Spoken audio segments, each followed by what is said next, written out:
বেশি কিছু দাবি নাই, আমাদের তো একটাই দাবি, আমরা আমাদের দাবি চালাই যাব যতদিন না আমাদের দাবি পূরণ হচ্ছে। আমরা আমাদের এই দাবিতে কেন আমাদের ভাইয়ের রক্তক্ষরণ হবে, কেন ভাই আমাদের ভাইয়ের জান যাবে, আমরা শান্তিপূর্ণভাবে আন্দোলন করব। যদি আরেকটা কথা বলে দেই, আমরা মৌমাছির মতন একত্রিতভাবে শান্তিপূর্ণভাবে আন্দোলন করব। যদি এই মৌমাছিতে কেউ ঢিল ছুঁড়ে তাহলে তো মৌমাছি পাগল হয়ে যাবে। কাকে কামড় দিবে মৌমাছি কি জানে?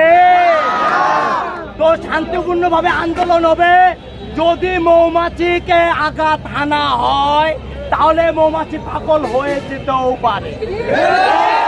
মৌমাছিকে ছোট বলে অবহেলা করো না। যখন গায়ে হুল ফুটবে